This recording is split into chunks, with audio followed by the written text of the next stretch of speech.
What's up, y'all? John here, and I read a book. I had about an hour to kill between work and a dinner when I was in Colorado this past week, and so I went to the public library. I walked in, I saw the new books section, and I looked at the covers and I said, ooh, this one's got a rhino on it. Turned it over, saw quite possibly America's best living writer of short stories, says NPR. And I'm saying, I gotta read this. It looked pretty short. It's 99 short stories. Some of them are just a paragraph, some of them are a picture, some of them are a series of paragraphs. It's unclear to me what this book is about.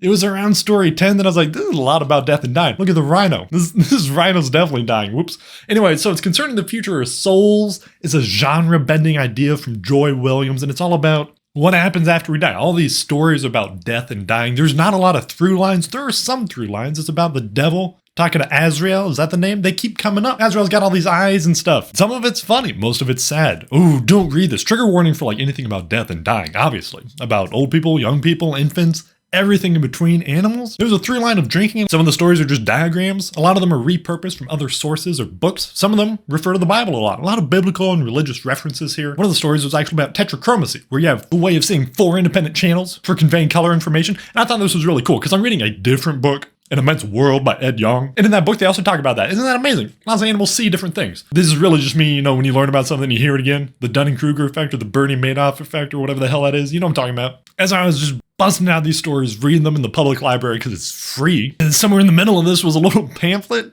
of folded music. It's kind of weird. I guess a little bit religious. Was it somebody's bookmark? Was it something else? The book also had music in it as one of the stories. Crazy stuff. Anyway, this book made me feel sad, made me think about death, made me think about souls. Would I recommend it for like a lighthearted read? Probably not. Was it a weird roller coaster of emotions going from a full workday where I presented for hours in a workshop to having an hour to kill, and I read this book for some reason about death and dying and souls. And then I went to a happy hour dinner, and I met Bob. Bob's funny. Youngest Bob I know. He's like in his 30s or something. Jen told me that he's a character. Anyway, this book is fine. It's a quick read. Like I said, I read it in like an hour. I think this is one, though, where if you want to like internalize the messages, you want to think about it, you want to sit with them, you could probably read it once, twice, 3 times, talk about it with people. Probably learn from talking with others about what they got from it. Think about your own lived experiences and what those mean for how you interpret this book. It's one of those books. You know what I mean? Shout out to public libraries. Y'all take care now. Bye.